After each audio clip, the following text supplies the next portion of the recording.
होना दे।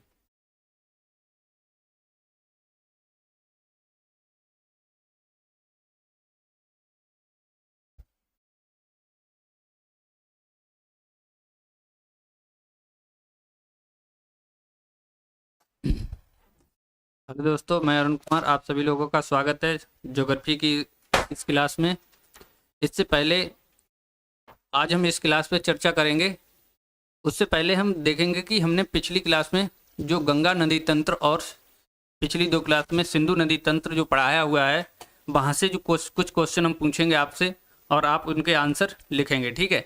इससे क्या है कि कभी कोई क्वेश्चन पढ़ाते टाइम जो है कुछ पॉइंट रह जाते हैं, क्योंकि ज़रूरी नहीं कि सारे पॉइंट उस टाइम पढ़ा रहे थे तो एग्जैक्ट याद हो जाए, मतलब बने रहें दिमाग में। वैसे हमने कुछ भी न छोड़ने की कोशिश की है। ठीक है। हमने बहुत विस्तार में भी आपको पढ़ाया है। ठीक है। इनसे कुछ क्वेश्चन जो ज़्यादा इंपॉर्टेंट क्वेश्चन है वो हम आपसे पूछेंगे और आप उनको अपनी कॉपी में नोट करेंगे और उनके आंसर भी देंगे। ठीक है। जैसे कि सबसे पहले हम सिंधु नदी तंत्र में आपसे क्वेश्चन करेंगे कि इसका उद्गम कहाँ से होता है, तो आंसर होगा चेमाइंगम ग्लेशियर। ठीक है। कौन सा? चेमाइंगम ग्लेशियर। उसके बाद वहीं हमने पढ़ाया था आपको सतलज नदी। सतलज नदी का उद्गम कहाँ से होता है? मानसरोवर झील के पास में ग्लेशियर पड़ता है जिसे हम कहते हैं राकस ताल। क्या कहते हैं? राकस ताल। ठीक है। या फिर इसका दूसरा नाम है राक्षस ताल। ठीक है। राक्षस ताल या राकस ताल। ठीक है। और जो सिंधु की सबसे बड़ी सहायक नदी कौन सी है? आपका आंसर होगा चिनाब नदी। ठीक है। कौन सी? चिनाब नदी। सिंधु नदी भारत में कहाँ से प्रवेश करती है? दमचौक से। भारत से बाहर कहाँ जाती है? चेलास से। ठीक है। ये सभी आपको 2 मिनट में आप रिवाइज कर लेंगे, जिससे आपको भूलेंगे नहीं और आपको एक बार में याद भी हो जाएगा, आपका रिवीजन भी हो जाएगा। सिंधु नदी पाकिस्तान में अटक से कहाँ प्रवेश करती है? मैदानों में प्रवेश करती है। कहाँ से? अटक से। अटक शहर कहाँ है? पाकिस्तान में। और मिठानकोट में, पाकिस्तान में ही मिठानकोट में ये अपनी सहायक नदियों से मिलती है। ठीक है। जो सिंधु की सहायक नदियां हैं जो भारत से होकर जाती हैं, ये सभी नदियां कहाँ मिलती हैं? मिठानकोट में। और मिठानकोट कहाँ है? पाकिस्तान में। और सिंधु उधर से ही कहाँ? कराची में, अरब सागर में गिरती है। तो क्वेश्चन मतलब मोहना कहाँ बनाती है? तो कराची में। किस सागर में? अरब सागर में। ठीक है। यहाँ से क्वेश्चन बनता है। और एक क्वेश्चन और भी बनता है कि लेह सिंधु के किस तट पर है? तो दाएं तट पर है। ठीक है। आप इन चीज़ों को रिवाइज कीजिए। और इनकी जो सहायक नदियां हैं वो हमने आपको विस्तार से पढ़ाया है, वहां से आप देख लेंगे। और एक इंदिरा गांधी जो नहर है, जो भारत की सबसे बड़ी नहर है, वो कहाँ से निकलती है? आपका आंसर होगा हरिके बैराज। और हरिके बैराज पर क्या है कि ब्यास और सतलज नदी का संगम है। ठीक है। ये कहाँ पड़ता है? तो आंसर होगा पंजाब राज्य में। ये सिंधु का मोटा मोटा रिवीजन हो गया। ठीक है। अब हम देखेंगे गंगा नदी जो हमने कल पढ़ाई है आपको, उससे कैसे क्वेश्चन बनते हैं। आप आंसर अगर आपको पता है तो आप लिखते रहिए, नहीं पता है तब भी लिख लीजिए। ठीक है। तो गंगा नदी है, जब गंगा नदी भागीरथी नदी के नाम से कहाँ से निकलती है? गंगोत्री ग्लेशियर से। और जब ये हरिद्वार में आती है, सॉरी हरिद्वार के पास में देवप्रयाग, देवप्रयाग में जब ये अलकनंदा से मिलती है तो इसका नाम गंगा नदी पड़ता है। उससे पहले क्या था नाम? भागीरथी। ठीक है। देवप्रयाग से गंगा नदी का नाम गंगा नदी पड़ता है। और गंगा नदी जब हरिद्वार में पहुंचती है तो इसे क्या कहते हैं? ये मैदानों में प्रवेश करती है। अभी तक गंगा नदी कहाँ थी? पहाड़ों में। ठीक है। अब मैदानों में आ चुकी है। जब गंगा नदी कन्नौज में पहुंचती है तो इससे कौन सी नदी मिलती है? रामगंगा। रामगंगा मतलब कोई भी नदी है, उससे अगर कोई नदी मिलती है तो वो उसकी सहायक नदी कहलाती है। तो रामगंगा कहाँ मिलती है? कन्नौज में। रामगंगा निकलती कहाँ? नैनीताल से। और रामगंगा के किनारे एक नेशनल पार्क है जिसे कहते हैं जिम कॉर्बेट नेशनल पार्क, जिसका अभी करंट में नाम बदल दिया गया है और नाम कर दिया रामगंगा नेशनल पार्क। ठीक है। यहाँ से एक और भी क्वेश्चन होता है कि गंगा की सबसे पहले मिलने वाली सहायक नदी, आंसर होगा रामगंगा। आगे बढ़ती है गंगा नदी तो पहुंचती है कहाँ? प्रयागराज। प्रयागराज में यमुना नदी से मिलती है। और यमुना नदी कहाँ से निकल के आती है? यमुनोत्री ग्लेशियर से। कहाँ है? उत्तराखंड में। यमुना नदी की लंबाई कितनी है? 1385 किलोमीटर। यमुना नदी से एक नदी यमुना की सहायक नदी है, कौन सी? चंबल नदी। चंबल नदी कहाँ से आती है? जानापाव पहाड़ी से। कहाँ है? मऊ जिला, मध्य प्रदेश में। ठीक है। जानापाव पहाड़ी, मऊ जिला, मध्य प्रदेश में। चंबल नदी पे एक जलप्रपात है, जलप्रपात मतलब क्या होता है कि ऊंचाई से गिरने वाला जल, ऊंचाई से गिरने वाला जल, उसे हम जलप्रपात कहते हैं। जो मान लीजिए एक तरीके के झरने होते हैं, ठीक है, और जो बहुत बड़ी मात्रा में जल काफी ऊंचाई से गिरता है किस नदी में, तो वो बोलते हैं कि उस नदी पर वो जलप्रपात है, ठीक है। तो चंबल नदी पर एक जलप्रपात है, उस जलप्रपात का नाम है चुलिया जलप्रपात। हम लिख देंगे, आप नोट कर लेंगे, चुलिया जलप्रपात। जो चुलिया जलप्रपात है इस किस नदी पर है, आंसर होगा चंबल पर, ठीक है। और यहीं पर एक चंबल की सहायक नदी है जो हमने कल बताया आपको, बनास। बनास एक ऐसी सहायक नदी है चंबल की जो राजस्थान से ही निकलती है और राजस्थान में ही चंबल से मिल जाती है, यानी अंतर्राज्यीय नदी है। कौन सी? बनास नदी, ठीक है। और चंबल नदी कहाँ जाती है? यमुना से मिलती है कहाँ? इटावा में। चंबल नदी की एक और खास बात है कि ये जो है बीहड़ का निर्माण करती है। किसका? बीहड़, बीहड़ या खड्ड, ब्रैकेट में लिख लेंगे खड्ड, खड्ड बनाती है,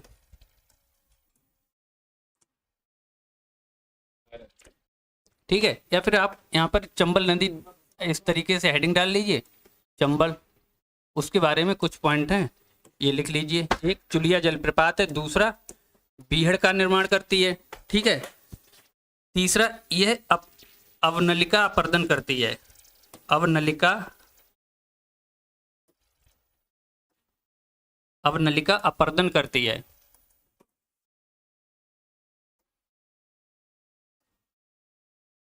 अपर्दन का मतलब होता है मिट्टी का कटाव, ठीक है। ये मिट्टी का कटाव करती है, किस रूप में? नालियों के रूप में। यही नालियां क्या होती हैं? बीहड़ या खड्ड बनाती है। बहुत बहुत गहरे खड्ड वहां पर पाए जाते हैं चंबल के। कहाँ, किस क्षेत्र में बनाती है? तो अवनलिका अपर्दन कहाँ करती है? इटावा वाले क्षेत्र में, ठीक है। ये सभी आपको हमने पॉइंट कल समझाए हुए थे। चंबल नदी कहाँ मुख्य नदी, कहाँ मुख्य रूप से किस राज्य में बहती है? तो राजस्थान। उसके बाद ये इटावा में उत्तर प्रदेश में आकर के किससे मिलती है? यमुना नदी से मिलती है, ठीक है। उसके बाद जब गंगा नदी प्रयागराज से आगे बढ़ती है तो कहाँ पहुंचती है? प्रयागराज से आगे बढ़ती है गाजीपुर, और गाजीपुर में एक नदी मिलती है जिसे कहते हैं गोमती। गोमती कहाँ से निकलती है? पीलीभीत, ठीक है, फुल्लर झील से।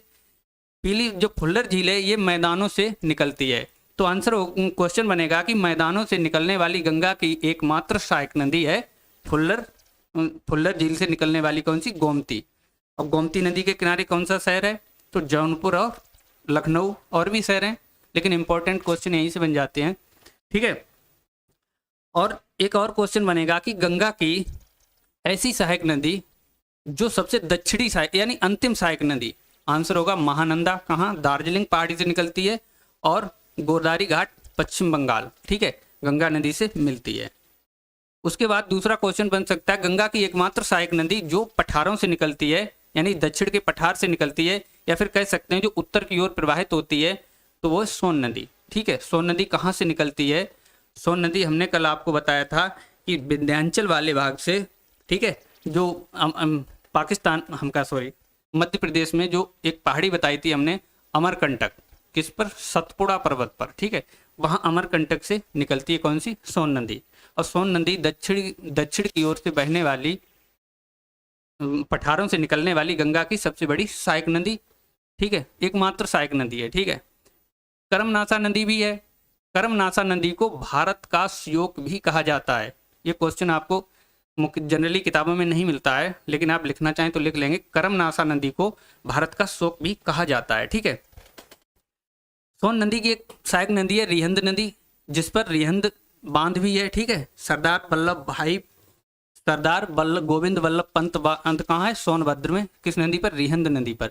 ये जो परियोजनाएं हैं, जो बांध हैं, इनको हम एक अलग वीडियो में आप सबके सामने रखेंगे और डिस्कशन करेंगे, इसलिए यहाँ पर केवल नदी की चर्चा करेंगे, ठीक है। गंगा की लंबाई कितनी है? 2525 किलोमीटर। गिरती कहाँ है? बंगाल की खाड़ी में। गंगा कौन सा डेल्टा बनाती है? सुंदरबन डेल्टा, जो विश्व का सबसे बड़ा डेल्टा है। ठीक है, आप इन सब चीज़ों को याद कीजिए। और गंगा नदी दो वितरकाओं में बट जाती है, एक हुगली और एक पद्मा। वितरिका क्या होती है? वितरिका होती है एक नदी ऐसे दो भागों में बट जाती है जो कभी दोबारा मिलती नहीं है। कहने का मतलब यहाँ पे समझेंगे, मान लीजिए गंगा नदी आ रही है, ये दो भागों में इस तरीके से बट जा रही है, और ये दोनों भाग जब समुद्र में गिरते हैं, आगे ना मिलें, अगर मिल जाएंगे आगे इस तरीके से जाके, तो ये टापू बनेगा, द्वीप बनेगा, तो इसे वितरिका नहीं कहेंगे। लेकिन जब वितरिका क्या होती है कि वो जो धाराएं हैं वो कभी आगे दोबारा मिलती नहीं हैं। ठीक है, जब कभी धाराएं आगे ना मिलती हों तो इन धाराओं को क्या कहेंगे? वितरिका कहेंगे। वितरिका एक पद्मा नाम से बनती है और दूसरी हुगली नदी। ठीक है, दो वितरिकाओं में बटती है, पद्मा और हुगली नदी के रूप में। ठीक है, चलिए, ये सब आपको समझ में आ गया होगा। अब हम आज देखेंगे ब्रह्मपुत्र नदी के बारे में। ठीक है, कि ब्रह्मपुत्र जो नदी है, हाँ एक क्वेश्चन और गंगा नदी से बनता है, शायद हमने कल आपको नहीं बताया था, कि जो गंगा नदी को कहते, एक लाइन में लिख लीजिए, गंगा नदी को स्वतः स्वच्छ होने वाली नदी भी कहते हैं। स्वतः सफाई हो जाती है उसकी।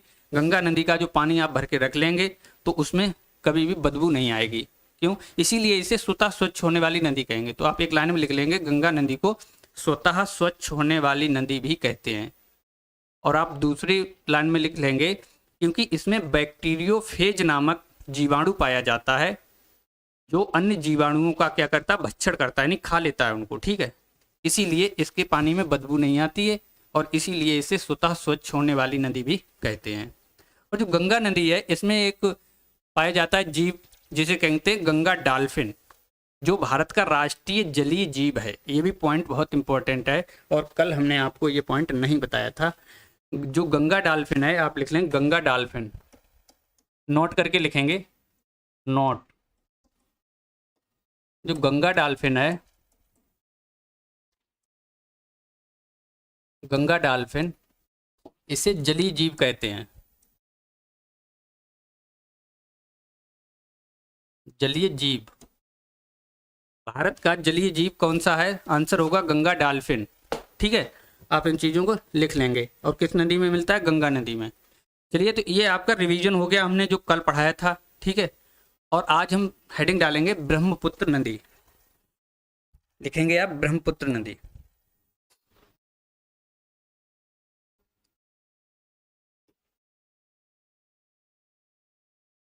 ब्रह्मपुत्र नदी तंत्र।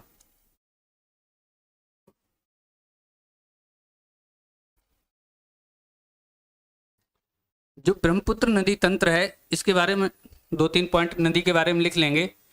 तो ये निकलती कहाँ, उद्गम कहाँ है इसका? उद्गम है आंगसी ग्लेशियर, आंगसी ग्लेशियर। ये कहाँ है? मानसरोवर में ही। ठीक है, मानसरोवर। मानसरोवर क्या है? एक झील है। ठीक है, आंगसी ग्लेशियर मानसरोवर में एक झील है, जिसके चारों तरफ क्या है? ग्लेशियर हैं। उन्हीं में एक ग्लेशियर कौन सा? चेमायुंगम, जिससे सिंधु निकलती है। दूसरा है राकसताल, जिससे सतलज निकलती है। और तीसरा क्या है? आंगसी ग्लेशियर। आंगसी ग्लेशियर, इस ग्लेशियर से कौन सी नदी निकलती है? ब्रह्मपुत्र नदी निकलती है। ठीक है, तो ब्रह्मपुत्र की लंबाई कितनी है? कुल लंबाई, तो कुल लंबाई है 2900 किलोमीटर। 2900 किलोमीटर कुल लंबाई की बात करते हैं। और दूसरा पॉइंट बनेगा, भारत में लंबाई कितनी है? भारत में लंबाई, तो भारत में लंबाई है 917 किलोमीटर। यानी ये नदी भारत में कितने किलोमीटर प्रवाहित होती है? 917 किलोमीटर। उसके बाद देखेंगे, इसके कई नाम हैं। ठीक है, इस नदी के यानी ब्रह्मपुत्र के अन्य नाम भी हैं। अन्य नाम क्या हैं? अन्य नाम तो देखेंगे, ये नदी जब तिब्बत में प्रवाहित होती है तो इसे हम कहते हैं सांगपो नदी। क्या नाम देते हैं? सांगपो, सांगपो नदी। कहाँ देते हैं इसे नाम? तिब्बत में।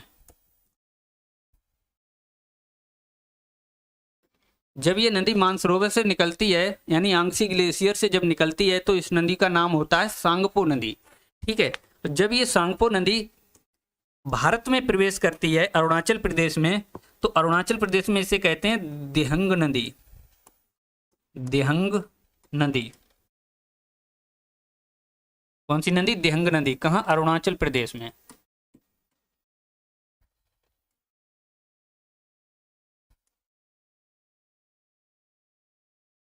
और जब ये नदी कहाँ जाती है? असम में, तो इसे कहते हैं ब्रह्मपुत्र। ब्रह्मपुत्र नदी कहाँ है? असम में। यानी जब सांगपो नदी अरुणाचल प्रदेश में जाती है तो इसे दिहंग नदी नाम दिया जाता है, और जब ये दिहंग नदी असम वाले भाग में पहुंचती है तो असम राज्य में इसे हम ब्रह्मपुत्र नदी कहते हैं। और जब ये नदी कौन सी? ब्रह्मपुत्र नदी कहाँ जाती? बांग्लादेश में, तो इसका नया नाम होता है क्या? जमुना। जमुना नदी। जमुना नदी कहाँ है? बांग्लादेश में।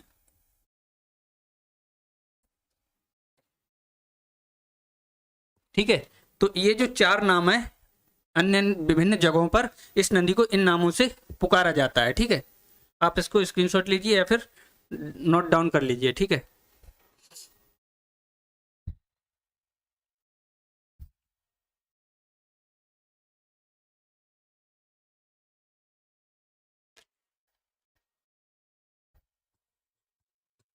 अब हम आपको समझाएंगे, ये मैप पर देखेंगे। ठीक है, ये जो मैप है,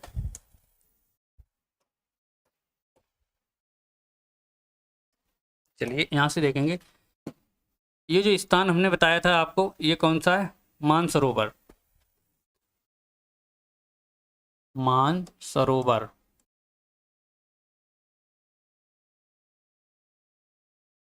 मानसरोवर। और मानसरोवर यहाँ पर कौन सा ग्लेशियर है? Yangtze glacier. यांगसी ग्लेशियर कहाँ है? मानसरोवर में। और यहाँ से जब ये नदी निकलती है इस तरीके से, और कहाँ जाती है? अरुणाचल प्रदेश में। अरुणाचल प्रदेश से असम में, और असम से कहाँ जाती है?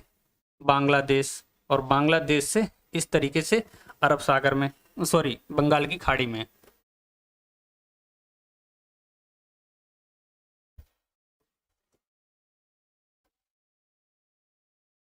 बंगाल की खाड़ी।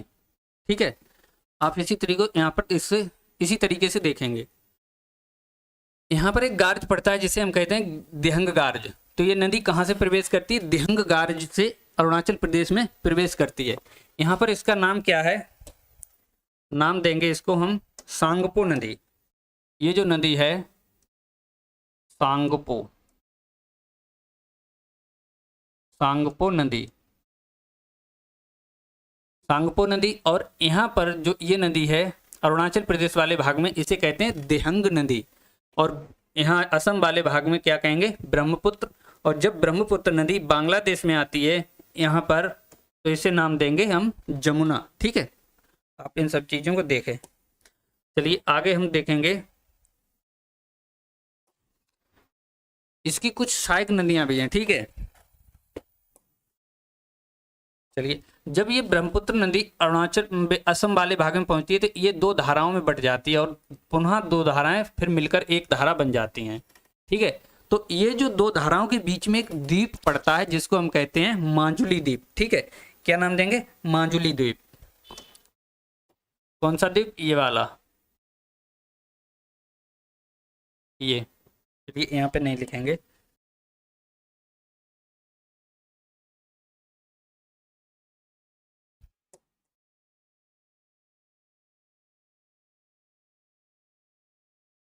इधर देखते हैं। ठीक है, ये कौन सा द्वीप है? माजुली द्वीप। माजुली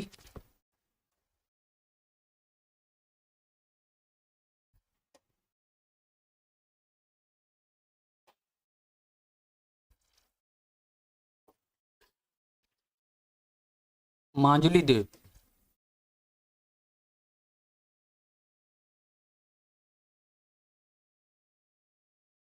आपको दिख रहा होगा, ये कौन सा द्वीप है? माजुली द्वीप। माजुली द्वीप की क्या खास बात कि ये विश्व का सबसे बड़ा नदी द्वीप है। ठीक है, लिखा देंगे अभी। चलिए उसके बाद देखेंगे, यहाँ पर कुछ इसकी सहायक नदियाँ हैं। यहाँ से एक सहायक नदी निकलती है जिसे हम कहते हैं दिबंग नदी। कौन सी? दिबंग, जिसे हम डी से लिख दे रहे हैं, ठीक है, दिबांग नदी, क्योंकि यहाँ पर थोड़ी जगह कम है तो इसलिए दिबांग नदी। दिबांग नदी अरुणाचल प्रदेश में किससे मिलती है? तो आंसर होगा दिहंग नदी से मिलती है, ठीक है, दिहंग नदी से अरुणाचल प्रदेश में मिलती है। उसके बाद एक नीचे नदी पड़ती है यहाँ पर, ये इसकी कुछ सहायक नदियाँ हैं जिसे हम कहते हैं लोहित।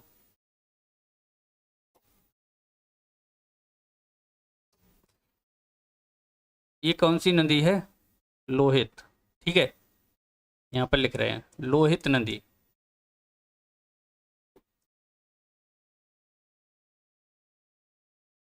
इस तरीके से आगे प्रवाहित हो रही है, ठीक है। और ये कौन सी है? ये दिबांग नदी। ऊपर से एक नदी इससे मिलती है यहाँ पर, इस भाग से, जिसे हम कहते हैं सुबनसिरी। ऐसे ऐस बना दे रहे हैं, ऐसे आप समझाएंगे सुबनसिरी, ठीक है। उसके ऊपर और एक नदी आती है जिसे हम कहते हैं मानस। मानस, मानस नदी, ठीक है। इस तरीके से नदियां किससे मिलती हैं? ब्रह्मपुत्र से। और यहाँ पर एक सिक्किम वाले भाग से एक नदी निकल के आती है और बांग्लादेश में किससे मिलती है? जमुना से। उस नदी को कहते हैं तिस्ता नदी। तिस्ता, तिस्ता नदी कहाँ से निकलती है? सिक्किम वाले भाग से, ठीक है। अब इन चीजों को हम एक एक करके लिख लेंगे, ठीक है। यहाँ पर एक और नदी है जो आती का मणिपुर की पहाड़ियों से यहाँ पर, जिसको हम क्या नाम देते हैं? मेघना नदी। क्या नाम देते हैं? मेघना, मेघना।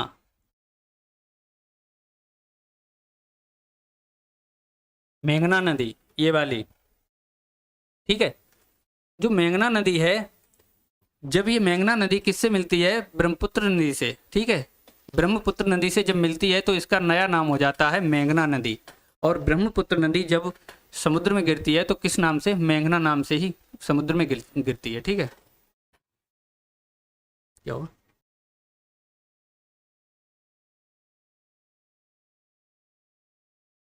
सही नहीं दिख रहा था? हैं?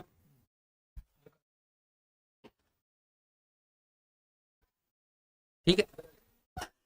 तो जो मेघना नदी है ये जब ब्रह्मपुत्र से मिलती है तो यहाँ पर समुद्र में किस नाम से गिरती है? तो मेघना नाम से, ठीक है। और यहाँ से जो मैं कल आपको पढ़ा रहा था इस वाले भाग में, किस नदी को? गंगा नदी को। और गंगा नदी जब बांग्लादेश में प्रवेश करती है तो इसका नाम हमने बताया था आपको क्या पड़ता है? पद्मा नदी, ठीक है, पद्मा।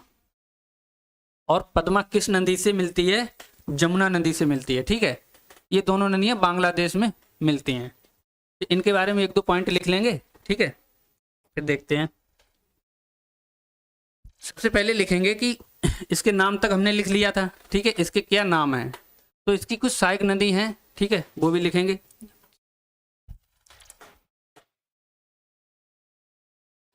सबसे पहले पॉइंट लिखेंगे आप माजुली नदी द्वीप। माजुली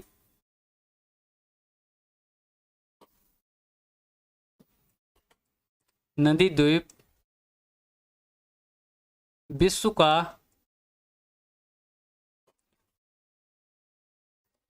सबसे बड़ा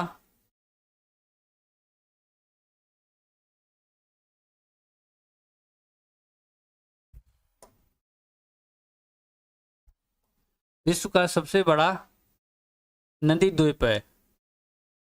नदी द्वीप है कौन सा?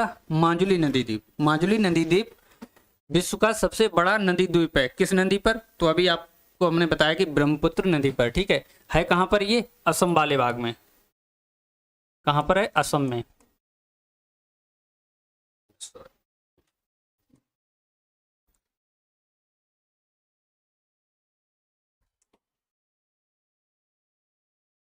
तो माजुली कहाँ है? असम में, ठीक है, असम राज्य में। और दूसरा पॉइंट लिखेंगे, यहीं पर एक दूसरा द्वीप है उमानंदा। उमानंदा इसी नदी पर, यह विश्व का विश्व का सबसे छोटा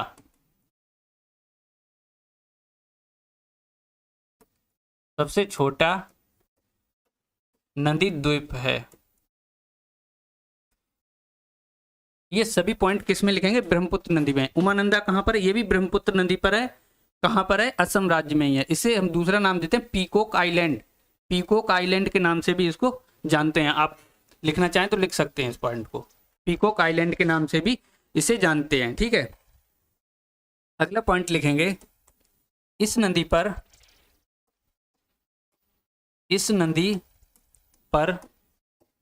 सदिया से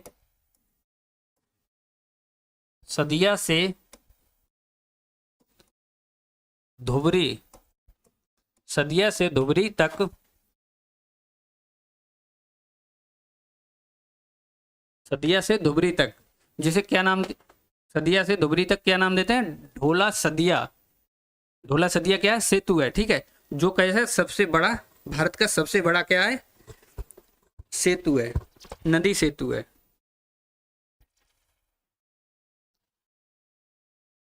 ढोला से धुबरी तक सबसे बड़ा, यानी यहाँ पे लिखेंगे 9.15 किलोमीटर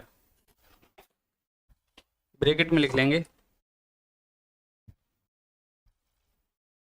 सेतु है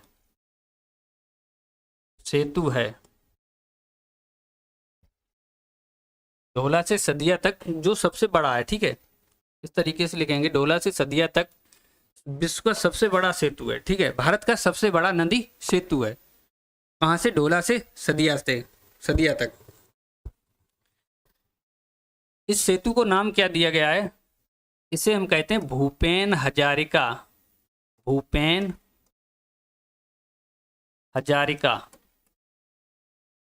भारत का सबसे बड़ा सेतु है भूपेन हजारिका।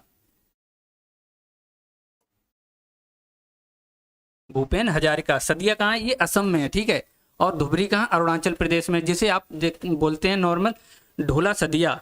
ठीक है, या फिर भूपेन हजारिका ब्रिज।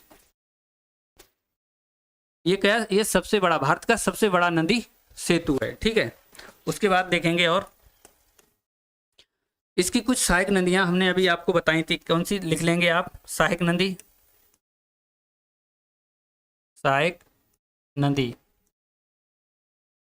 नदी कौन सी? दिबांग, उसके बाद सुमनसिरी, धनसिरी, मानस,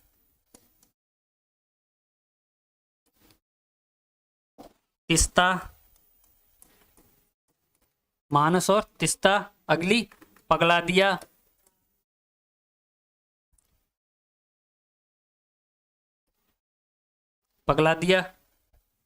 ठीक है, ये सभी इसकी सहायक नदियां हैं। और कौन सी? एक लोहित भी हमने अभी आपको बताई थी मैप पर, लोहित। और दूसरा कौन? यही इसकी कुछ सहायक नदियां हैं। ठीक है, इनको आप लिख लेंगे। चलिए, जो अभी अपने आपको मैप बताया था यहाँ पर, इसका एस का मतलब क्या बताया था, लिख लेंगे ये भी। ठीक है, जो ये एस है, एस का मतलब क्या बताया था? एस मतलब सुमनसिरी।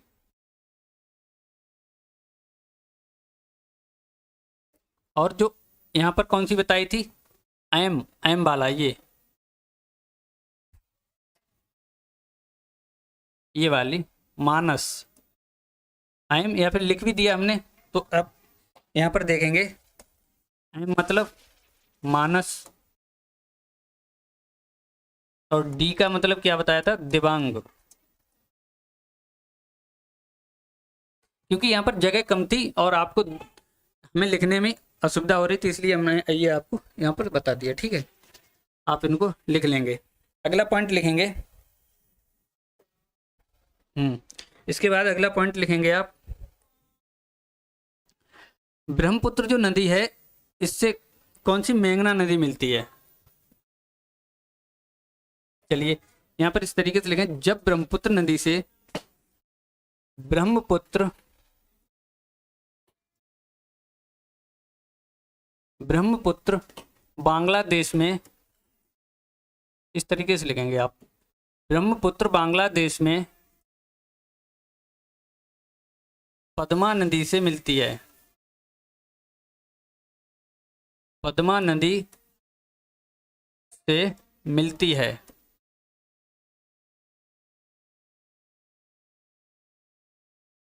ठीक है, किस नदी से मिलती है? तो पद्मा नदी से मिलती है। और जब पद्मा नदी से मिलती है तो इसे कहते हैं पद्मा नदी। ठीक है, पद्मा नदी, सामूहिक नाम इसका होता है पद्मा नदी। ठीक है, और अगला पॉइंट लिखेंगे, पद्मा नदी, पद्मा नदी मेघना से मिलती है।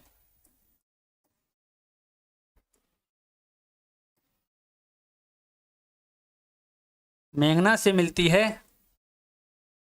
और मेघना नाम से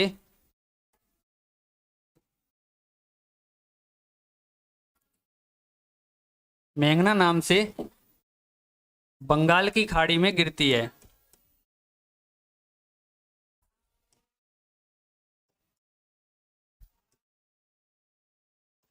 बंगाल की खाड़ी में गिरती है।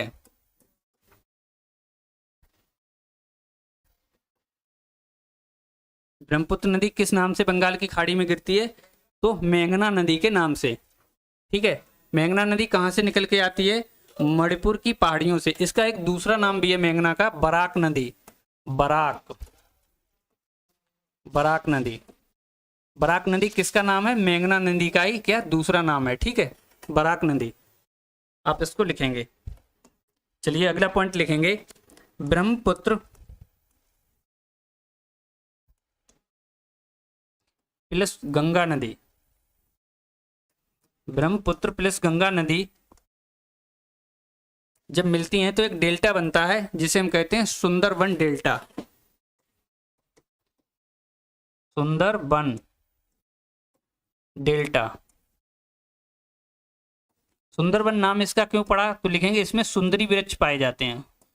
सुंदरी वृक्ष, ये कैसा क्षेत्र है? Mangrove one. यहाँ पर मैंग्रोव वन पाए जाते हैं और सुंदरी नाम के वृक्ष पाए जाते हैं। ठीक है, ठीक है, सुंदरी नाम की वृक्ष की वजह से इसका नाम सुंदरबन डेल्टा पड़ा। और ये डेल्टा पर कैसा वन पाया जाता है? मैंग्रोव वन पाया जाता है। मैंग्रोव, मैंग्रोव वनस्पति पाई जाती है। ठीक है, ये जो डेल्टा है ये विश्व का सबसे बड़ा है। आप लिख लेंगे विश्व का सबसे बड़ा डेल्टा। विश्व का सबसे बड़ा डेल्टा है कौन सा? सुंदरबन डेल्टा। आप नोट कर लीजिए। ठीक है,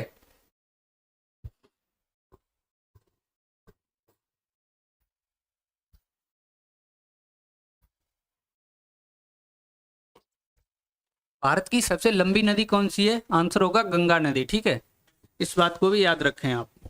फिर आप ये ना देखें कि जैसे मैंने बताया कि गंगा की 2525 किलोमीटर लंबाई है, सिंधु की 2800 किलोमीटर और ब्रह्मपुत्र की 2900 किलोमीटर, और आप ब्रह्मपुत्र को टिक करके आ जाएं। नहीं, क्योंकि ब्रह्मपुत्र भारत में 917 किलोमीटर बहती है। बाकी तो 3 देशों में ये नदियां बहती हैं। कौन सी? सतलज, सिंधु और ब्रह्मपुत्र, ये 3 देशों में बहती हैं। ठीक है, जो माजुली नदी द्वीप है इसे ग्रीन वर्ल्ड रिकॉर्ड में भी दर्ज किया गया है क्योंकि ये विश्व का सबसे बड़ा नदी द्वीप है। आपके लिए इतना ब्रह्मपुत्र नदी में सफिशिएंट है। ठीक है, और एक पॉइंट और भी लिख लीजिए, जो तिस्ता नदी है वो कहाँ से निकलती है? पूछा जा सकता है तिस्ता नदी कहाँ से निकलती है? तिस्ता, तिस्ता किसकी सहायक नदी? ब्रह्मपुत्र की। तो इसका उद्गम कहाँ है? उद्गम है तिस्ता का Zemu glacier. Zemu glacier, Zemu glacier कहाँ है? सिक्किम में। ठीक है, सिक्किम, जेमू ग्लेशियर सिक्किम। तिस्ता का उद्गम कहाँ है? जेमू ग्लेशियर सिक्किम।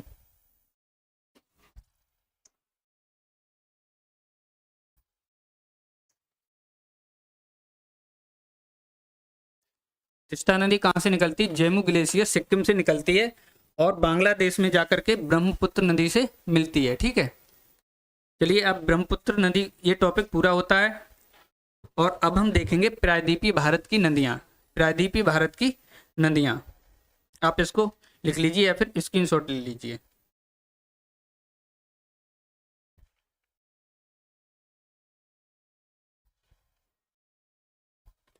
जो यहाँ पर हमने अभी आपको बताया था, ये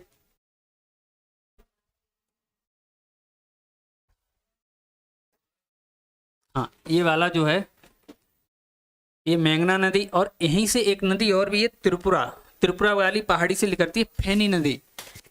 एक और भी पॉइंट आप लिख लेंगे तो वैसे पूछा नहीं जाएगा आपके लिए। जो फेनी नदी है, स्टार लगा के नोट करके, फेनी नदी, क्योंकि अभी चर्चा में रही है यह नदी, फेनी नदी, इस पर त्रिपुरा प्लस भारत, सॉरी बांग्लादेश, बांग्लादेश के बीच विवाद है।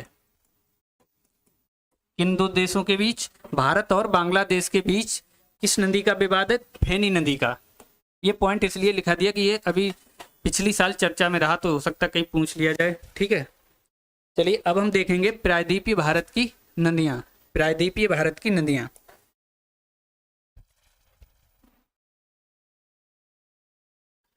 हेडिंग डालेंगे आप प्रायद्वीपीय भारत की नदियाँ।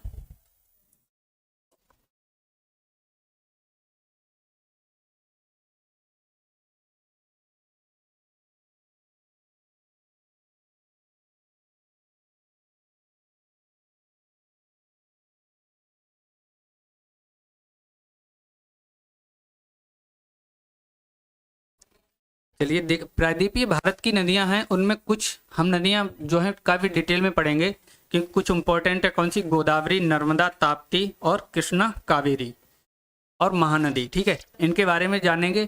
लेकिन कुछ छोटी छोटी भी नदियां हैं, उनसे भी कभी कभी क्वेश्चन बन जाता है। जैसे जो सारावती नदी है, उस पर एक जलप्रपात है जिसे कहते हैं महात्मा गांधी या गरसप्पा जलप्रपात। कहाँ? कर्नाटक में। ठीक है, इसी तरीके से एक जलप्रपात बनता है कहाँ? मांडवी नदी पर, दूध सागर। ठीक है, वो कहाँ? गोवा में बनता है। तो इस तरीके से जो इम्पोर्टेंट है वो भी हम पॉइंट यहाँ पर जानेंगे। ठीक है, तो आप सबसे पहले आप देखेंगे ये नदियाँ कौन कहाँ पर बहती हैं। यहाँ पर हमने बताया था आपको एक पहाड़ी पड़ती है, कौन सी? अरावली पहाड़ी। ठीक है, अरावली,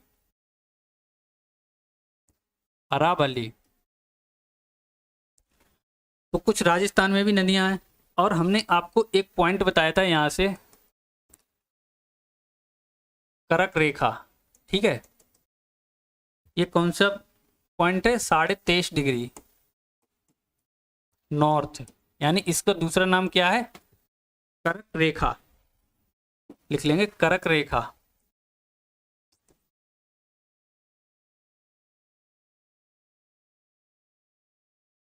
तो सबसे पहले हम देखेंगे कि कुछ राजस्थान में भी इंपॉर्टेंट नदियां हैं। ठीक है, तो राजस्थान की हम नदी देखेंगे। अरावली पहाड़ी से एक नदी निकलती है यहाँ से, कौन सी नदी है? लूनी नदी। और लूनी नदी कहाँ जाती है? कच्छ के रन में विलीन हो जाती है। कच्छ का रन कहाँ है? गुजरात में। ठीक है, यहाँ पर लिखेंगे लूनी नदी, लूनी नदी।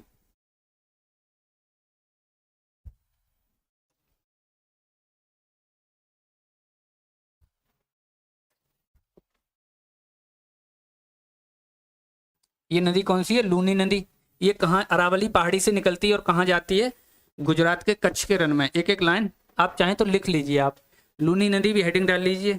चलिए हम एक एक लाइन लिखा देंगे, पहले इस मैप पर सभी नदियां हम देख लेंगे। ठीक है, उसके बाद यहाँ पर एक नदी निकलती है कहाँ?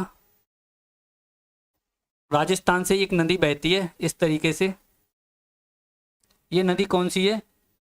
साबरमती। ठीक है, साबरमती नदी।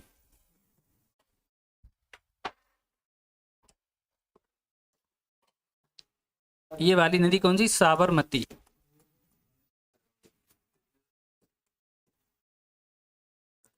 साबरमती नदी कहाँ से निकलती है? साबरमती राजस्थान से निकलती है और कहाँ जाती है? गुजरात, अहमदाबाद होते हुए कहाँ? अरब सागर में गिरती है। ठीक है, अगली नदी देखेंगे यहाँ पर, जो मध्य प्रदेश से निकलती है इस तरीके से, और इस तरीके से कहाँ गिरती है? अरब सागर में। इस नदी को नाम देते हैं माही नदी। क्या नाम देंगे? माही।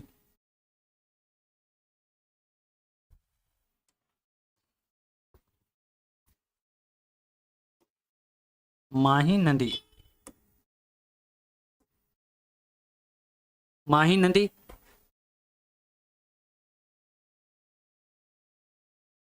ठीक है, उसके बाद आप देखेंगे यहाँ पर जब हम विंध्याचल पर्वत पढ़ा रहे थे,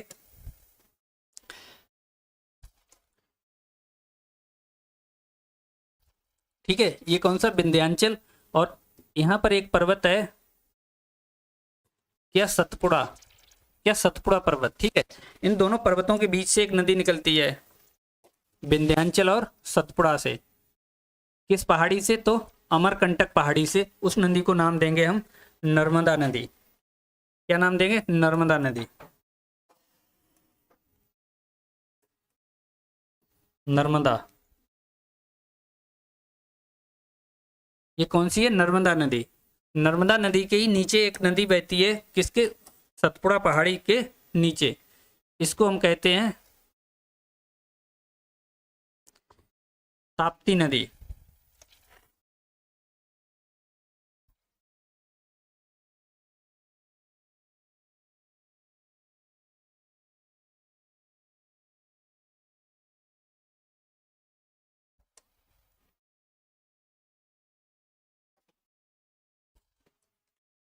ताप्ती, दूसरा नाम कहेंगे इसे तापी नदी भी कह सकते हैं, या फिर ताप्ती नदी।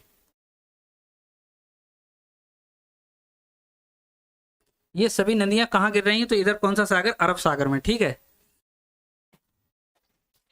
और इधर कर्नाटक में एक देखेंगे नदी। चलिए, एक गोवा में नदी बहती है जिसे हम कहते हैं मांडवी। मांडवी, मांडवी नदी। ठीक है, उसके बाद जो कर्नाटक वाला भाग है, यहाँ पर एक नदी बहती है सारावती। कौन सी नदी है? सारावती। उसके बाद केरल में पहुंचेंगे तो यहाँ पर एक नदी बहती है जिसे हम कहते हैं भरत पूजा। भरत पूजा। और दूसरी नदी बहती है इसे पेरियार। ये कुछ इंपॉर्टेंट नदियां हैं। ठीक है, ये सभी नदियां क्या? अरब सागर में गिरने वाली नदियां। और इधर हम देखेंगे बंगाल की खाड़ी में गिरने वाली नदियां। तो ये नदियां कहाँ? जो बंगाल की खाड़ी में नदियां गिरती हैं वो नदियां कहाँ से निकलती हैं? तो वो नदियां निकलती हैं पश्चिमी घाट से, और किधर प्रवाहित होती हैं? पूरब की तरफ। इधर पूरब है और इधर कौन सी खाड़ी है? बंगाल की खाड़ी है। ठीक है, यहाँ पर जब हमने बताया था कि एक नदी पड़ती है जो पद्मा और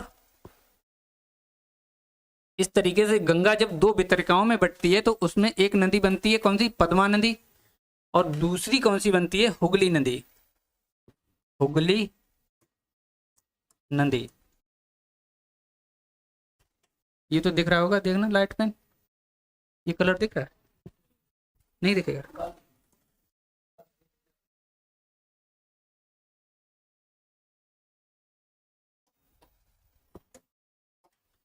चलिए, जो हमने बताया था गंगा नदी दो वितरिकाओं में बटती है, एक वितरिका पद्मा, ठीक है, और दूसरी कौन सी थी? हुगली। और यहीं पश्चिम बंगाल में ही एक नदी प्रवाहित होती है जिसे हम कहते हैं दामोदर। दामोदर। और एक दूसरी नदी यहीं पर प्रवाहित होती है दामोदर के बाद स्वर्ण रेखा।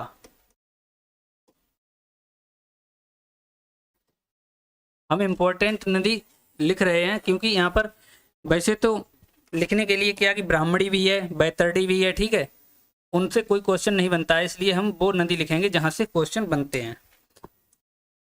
स्वर्ण रेखा। स्वर्णरेखा क्या है, नदी का नाम है, ठीक है। उसके बाद देखिए राज्यों में तो नहीं बना पा रहे क्योंकि यहाँ पे जगह कम है। इस तरीके से आप देखेंगे छोटा नागपुर पठार से एक नदी निकल के आती है जिसे हम कहते हैं महानदी, महानदी। उसके बाद देखेंगे महानदी के नीचे एक नदी है, कौन सी, गोदावरी नदी। कहाँ से निकलती है, नासिक वाले भाग से। नासिक कहाँ, महाराष्ट्र में, गोदावरी।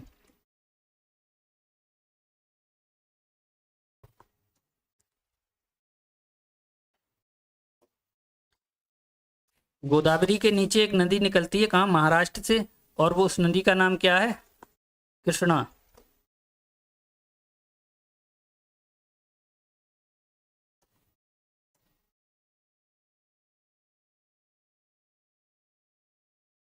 तो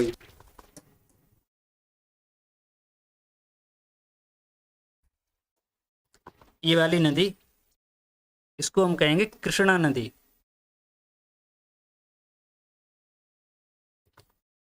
और यहाँ कर्नाटक से एक नदी निकलती है जिसे हम कहेंगे कावेरी, ठीक है।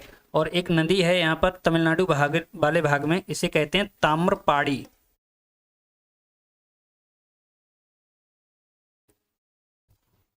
इस डायग्राम, इस जो जो हमने ये मैप बनाया, इसका आप इस स्क्रीनशॉट ले लीजिए या फिर आप इसी तरीके से लिख लीजिए, ठीक है। क्योंकि यहाँ से आपको क्रम पता लग जाएगा किस नदी पे, कौन सी नदी के नीचे कौन सी नदी है और कौन सी नदी किधर गिरती है, ठीक है। इधर आपके लिए बस यही क्वेश्चन बनेगा इनसे 4 नदियों से, कौन से, महानदी, गोदावरी, कृष्णा और कावेरी से, ठीक है। या फिर नर्मदा और ताप्ती से क्वेश्चन बन सकता है। चलिए मैं इनको एक एक करके देखेंगे।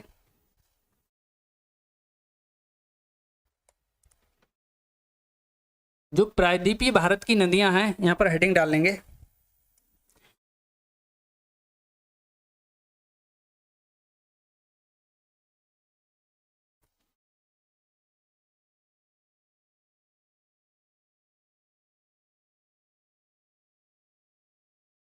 इनको 2 भागों में बांटा गया है। 2 भाग कौन से हैं, अरब सागर में गिरने वाली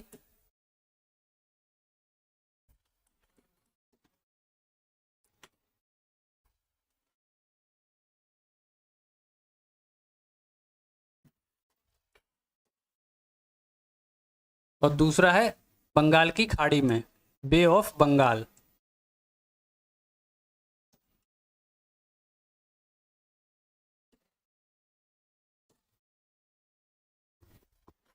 अरब सागर में गिरने वाली और बंगाल की खाड़ी में गिरने वाली नदियां, ठीक है। ये कौन सा सागर बताया था हमने, अरब सागर, और इधर ये कौन सा है, बंगाल की खाड़ी। तो ये 2 तरीके से नदियां, यहाँ से नदियां इधर के लिए प्रवाहित हो रही हैं और आधी नदियां इधर के लिए प्रवाहित हो रही हैं। तो ये 2 भागों में दोनों तरफ जाती हैं, ठीक है। प्रायद्वीपीय भारत की नदियां, इनमें हम सबसे अब पॉइंट लिख लेंगे 1-2 ऐसे इसी तरीके से। चलिए कुछ पॉइंट लिख लेंगे और कुछ नदियों में ज़्यादा पॉइंट होंगे तो हेडिंग डाल देंगे और उन नदियों के बारे में लिखाएंगे, ठीक है। सबसे पहले आप लिखेंगे लूनी नदी। लूनी नदी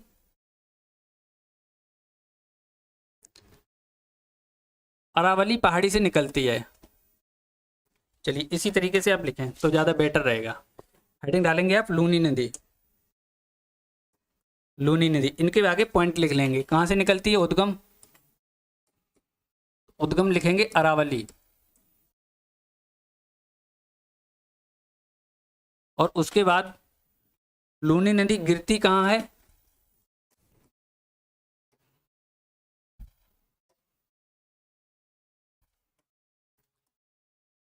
गिरती कहाँ है तो कच्छ के रन, कच्छ का रन। जो कच्छ का रन क्या है, ये दलदल है, ठीक है। और ये नदी इसी दलदल में ही समा जाती है। कच्छ का रन जो दलदल है इसी दलदल में समा जाती है, ठीक है। ये नदी समुद्र तक नहीं पहुंचती है, इसीलिए इसको एक दूसरा नाम दिया गया है, अंतः स्थलीय नदी। अंतःस्थलीय नदी, क्योंकि ये नदी अरब सागर तक नहीं पहुंच पाती और ये जमीन में कच्छ के रण में समा जाती है, इसीलिए अंतःस्थलीय नदी भी कहते हैं। अंतःस्थलीय नदी भी कहते हैं। उसके बाद अगला पॉइंट लिख लेंगे, साबरमती,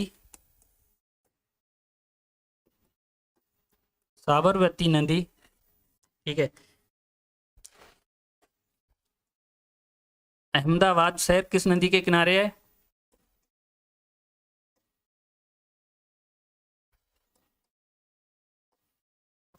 इस नदी के किनारे कौन सा शहर है? अहमदाबाद शहर बसा है।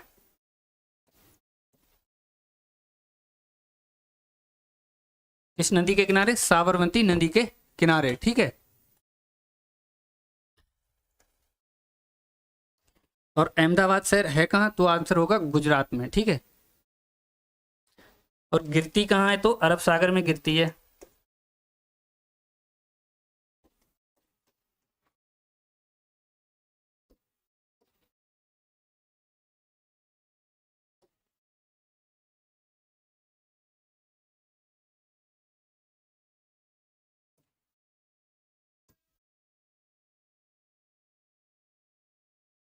और निकलती कहाँ है? तो उदयपुर से। उदयपुर कहाँ? राजस्थान।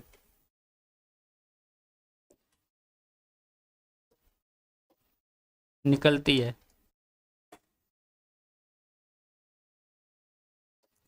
इससे बस एक ही क्वेश्चन बनता है कि साबरमती नदी के किनारे कौन सा शहर है?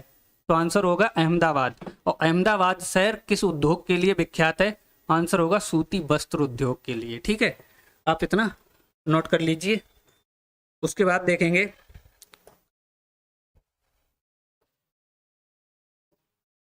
अगला पॉइंट लिखेंगे, माही नदी। माही नदी, जो माही नदी है, इसके बारे में एक खास बात है। ये कहाँ, ये कर्क रेखा को दो भागों में, दो बार काटती है, सॉरी। चलिए सबसे पहले लिखेंगे उद्गम। उद्गम कहाँ है? तो विंध्याचल, विंध्याचल पर्वत।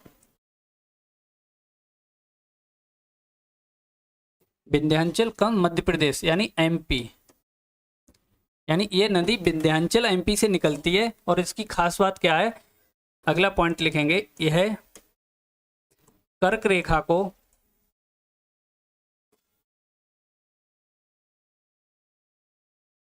दो बार काटती है,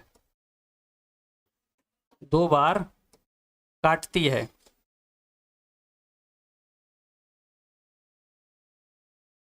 और गिरती कहाँ? अरब सागर में। अरब सागर में गिरती है। जो हमने अभी आपको पिछली उस पे मैप पे बताया था कि जो माही नदी, ये वाली हमने बताई थी माही नदी, तो ये नदी यहाँ से शुरू होकर विंध्याचल पर्वत से निकलती है और इस तरीके से एक बार राजस्थान में जब जाती है तब कर्क रेखा को काटती है, और दोबारा जब राजस्थान से वापस आती है तब यहाँ पर कर्क रेखा को काटती है। यानी ये दो बार कर्क रेखा को काटती है, एक यहाँ पर और दूसरा यहाँ पर, ठीक है। तो ये क्वेश्चन बनता है कि ऐसी कौन सी नदी है जो कर्क रेखा को दो बार काटती है? आंसर होगा माही नदी, ठीक है। अब हम देखेंगे अगली नदी। चलिए अगली नदी आप हेडिंग डाल लेंगे,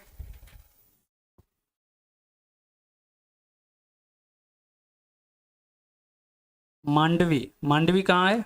गोवा में, ठीक है। मांडवी नदी, इसकी एक खास बात कि इस पर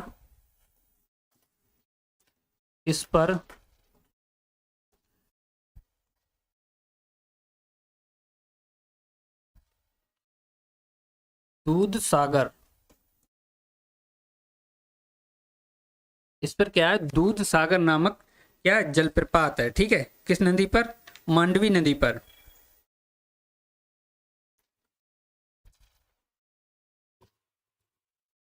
दूध सागर जलप्रपात किस नदी पर है? मांडवी नदी पर। कहाँ है? गोवा में। गोवा में दूध सागर जलप्रपात। जलप्रपात अभी हमने आपको बताया ही था क्या है, कि ऊंचाई से गिरने वाला जल, ठीक है, उसे हम जलप्रपात कहते हैं। और जो मांडवी नदी है, इस नदी के किनारे गोवा की राजधानी है क्या, पणजी। पणजी, पणजी शहर किस नदी के किनारे है, तो मांडवी नदी के किनारे है पणजी। राजधानी, गोवा की राजधानी।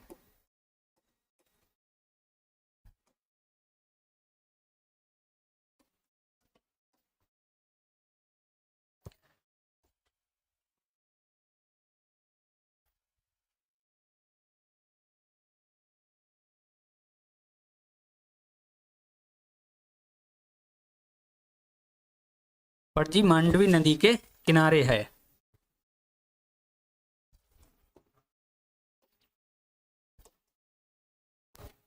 ठीक है, चलिए अगला हम लिखेंगे सारावती नदी। सारावती नदी, जो सारावती नदी है ये कहाँ से निकलती है, तो ये कर्नाटक से निकलती है। कर्नाटक से उद्गम कहाँ है, कर्नाटक। शिमोगा डिस्ट्रिक्ट है कर्नाटक का, ठीक है, शिमोगा कर्नाटक।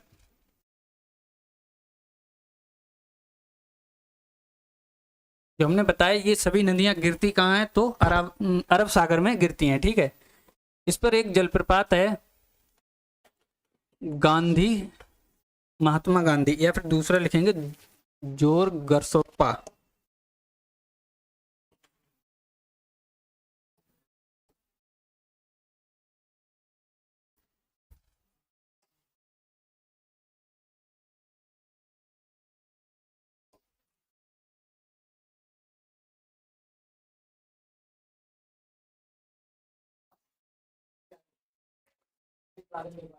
जो सारावती नदी है इस पर एक जलप्रपात है जिसे कहते हैं जोग गरसोप्पा, या इसका दूसरा नाम है महात्मा गांधी।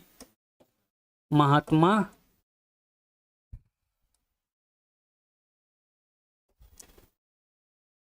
महात्मा गांधी, जोर गरसोप्पा या महात्मा गांधी जलप्रपात।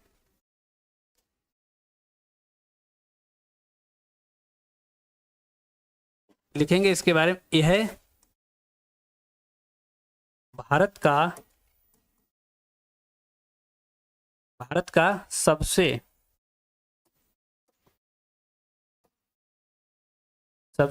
बड़ा जलप्रपात है।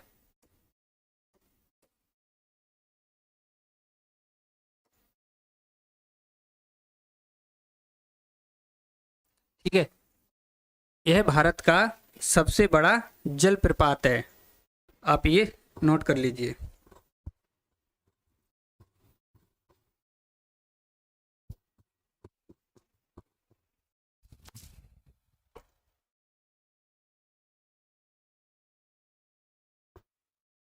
उसके बाद हम कर्नाटक में एक नदी है जिसे हम देखेंगे भरतपुजा नदी। ठीक है, कर्नाटक में कौन सी नदी है, भरतपुजा नदी। सॉरी, केरला में है। भरतपुजा नदी कहाँ है, केरला में है। चलिए डाल लेंगे ऐड भरतपुजा।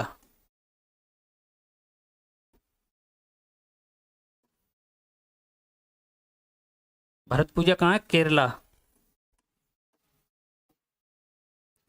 और ये सारावती कहाँ है, ये जो गरसोप्पा जलप्रपात ब्रैकेट में आप लिख लें कर्नाटक में है। ठीक है, कर्नाटक, कर्नाटक राज्य में है। ठीक है, और ये भरतपुजा केरल में है। ठीक है, उसके बाद दूसरी नदी है पेरियार। पेरियार नदी, पेरियार नदी पर एक बांध है जिसे कहते हैं इडुक्की। ये सभी चीज़ें हम किसमें, जब हम पर्सनल जब प्रोजेक्ट पढ़ाएंगे उसके बारे में इन सब चीज़ों पर चर्चा करेंगे। ठीक है, तो इसके बारे में, इसका जो उद्गम है, उद्गम कहाँ से है, तमिलनाडु। तमिलनाडु और तमिलनाडु की पहाड़ियों से। ठीक है, उसके बाद अगला पॉइंट लिखेंगे केरल की प्रसिद्ध नदी है, प्रसिद्ध नदी है। पेरियार केरल की प्रसिद्ध नदी है। चाय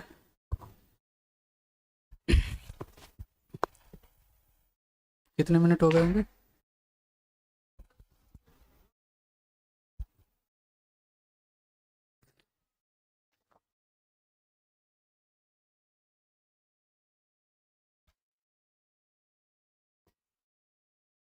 चलिए उसके बाद देखेंगे हम ताप्ती नदी।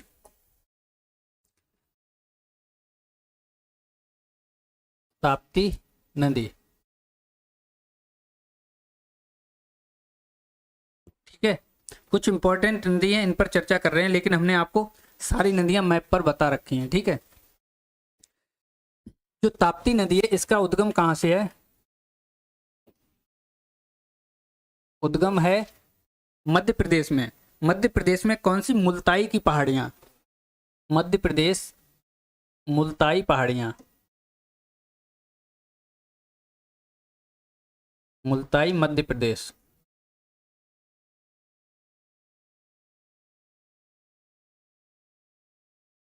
ठीक है, मुल्ताई मध्य प्रदेश इसका उद्गम है। इस पर एक दो परियोजनाएं हैं, उकाई और काकरापोरा। कहाँ? ये गुजरात में है, ठीक है। किस नदी पर है? ताप्ती नदी पर है। जो ये नदी है भ्रंश घाटी में बहती है। जो हमने आपको जब ब्लॉक माउंटेन पढ़ा रहे थे उसमें बताया था भ्रंश घाटी, भ्रंश घाटी में प्रवाहित होती है, यानी बहती है, बहती है। जो मुल्ताई की पहाड़ियां हैं, या फिर आप दूसरे तरीके से आपको क्वेश्चन मिल सकता है बैतूल का पठार। कौन सा? बैतूल का पठार। उद्गम जो है मुल्ताई की पहाड़ियां। अगर ये ऑप्शन में ना होगा तो दूसरा ऑप्शन क्या होगा? बैतूल का पठार।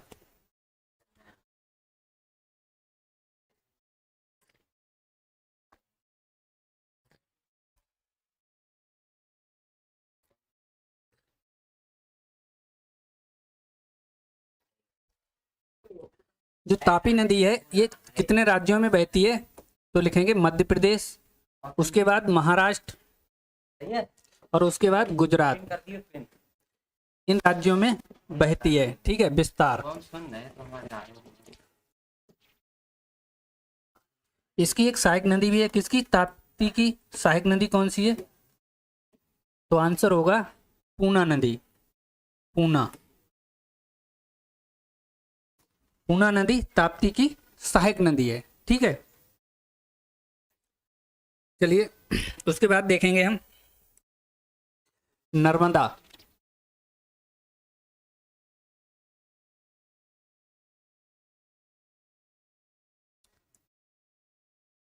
कौन सी नदी? नर्मदा नदी। तो नर्मदा नदी का उद्गम कहाँ से है? अभी हमने आपको बताया था। सबसे पहले उद्गम देखेंगे। उद्गम कहाँ से? अमरकंटक, अमरकंटक, अमरकंटक नदी, ठीक है। उसके बाद देखेंगे यह भारत की, अगला पॉइंट लिखेंगे, यह भारत की पांचवी सबसे बड़ी नदी है। पांचवी सबसे बड़ी नदी है। कौन सी नदी? नर्मदा नदी। नर्मदा नदी पांचवी सबसे बड़ी नदी है। कहाँ से गुजरती है ये? मध्य प्रदेश में सबसे पहले जाएगी, मध्य प्रदेश से निकलेगी और कहाँ जाएगी? महाराष्ट्र में। मध्य प्रदेश, महाराष्ट्र, और जो महाराष्ट्र से आगे जब बढ़ेगी कौन सी नदी? नर्मदा नदी। और कहाँ जाएगी? गुजरात में, गुजरात में।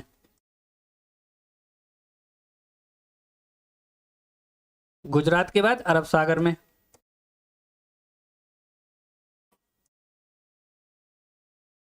ठीक है।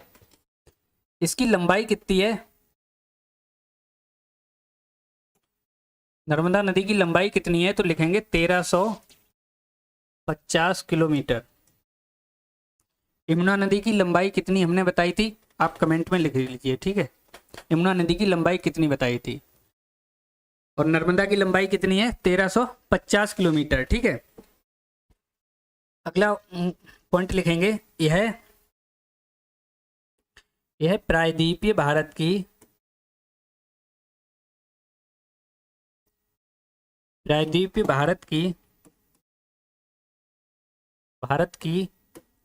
पश्चिम की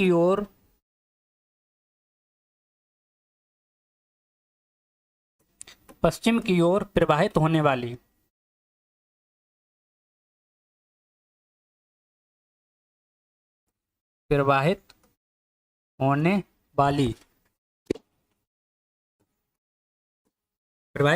सबसे बड़ी नदी है, सबसे बड़ी नदी है, ठीक है।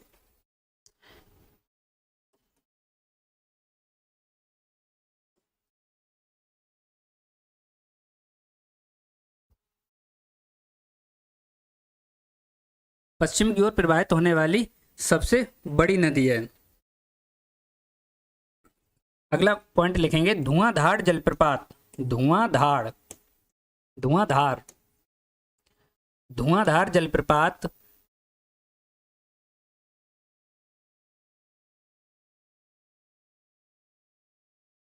जलप्रपात किस नदी पर है, नर्मदा नदी पर।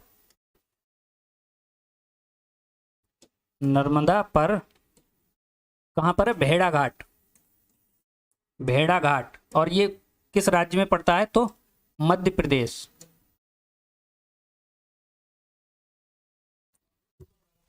जो धुआंधार जलप्रपात नर्मदा नदी पर किस राज्य में है, तो मध्य प्रदेश में है, ठीक है।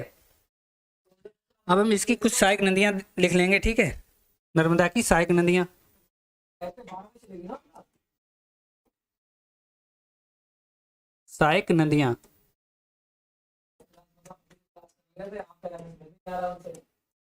ठीक है। तो इसकी सहायक नदियां कौन कौन सी हैं, सहायक नदियां लिखेंगे, हिरन, तवा, दूधी, बरना, ये इसकी सहायक नदियां हैं, ठीक है।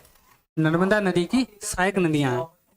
या फिर इसका एक पॉइंट और लिख लीजिए इसमें, यह भ्रंश घाटी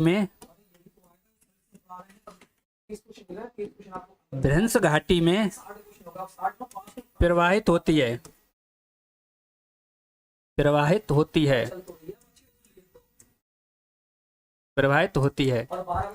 और उसके बाद लिखेंगे, ज्वार नदमुख का निर्माण करती है। ज्वार नदमुख का निर्माण करती है।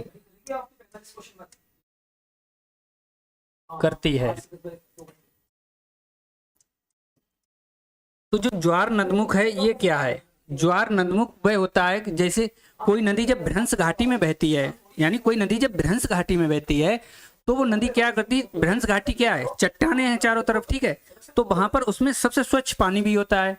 तो स्वच्छ पानी क्यों होता है, क्योंकि इसमें अवसादों की कमी होती है, मिट्टी कंकड़ पत्थर कम होते हैं, क्योंकि ये जो समुद्र तक जब कंकड़ पत्थर पहुंचते हैं तो पहुंच नहीं पाते हैं, ठीक है, क्योंकि मिट्टी होती नहीं है। तो जब समुद्र में ये जो नदी गिरती है तो इसका स्वच्छ जल होता है, जहां पर क्या करता है कि अवसाद नहीं होते हैं जिसका जमाव कर सके। इस तरीके से वहां डेल्टा नहीं बनता, और ये ज्वार नदमुख का निर्माण एक तरीके से आप समझ पाएंगे। अगर आपने जैसे नाली देखी है, नाला होते हैं ना, सीमेंटेड नाला, तो उनमें अगर स्वच्छ पानी छोड़ दिया जाए तो जहां पर पानी नाला से बाहर गिरेगा किसी तालाब में मान लीजिए, तो वहां पर अवसाद नहीं होंगे और सीधा मुंह उसमें होगा, मतलब तालाब में, ठीक है। इसी तरीके से क्या है, नर्मदा नदी भ्रंश घाटी में बहती है, ठीक है। एक नाला, एक टाइप से आप नाला समझ लीजिए, क्योंकि वहां पर मिट्टी नहीं मिलती है, चट्टाने होती हैं।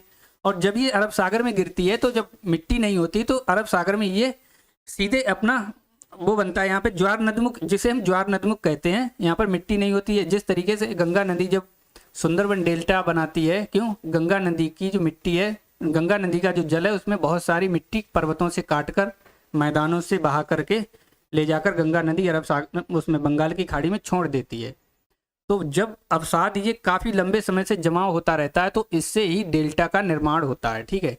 और इस नदी में क्योंकि ये भ्रंश घाटी में बहती है इसलिए यहाँ पर अवसाद नहीं पाए जाते हैं, अवसाद नहीं पाए जाते हैं, इसीलिए ये यहाँ पर डेल्टा का निर्माण नहीं कर पाती है। और किसका निर्माण होता है, ज्वार नदमुख का। जहाँ डेल्टा का निर्माण नहीं होता है चट्टानी वाले भाग में, उसे हम ज्वार नदमुख कहते हैं, ठीक है।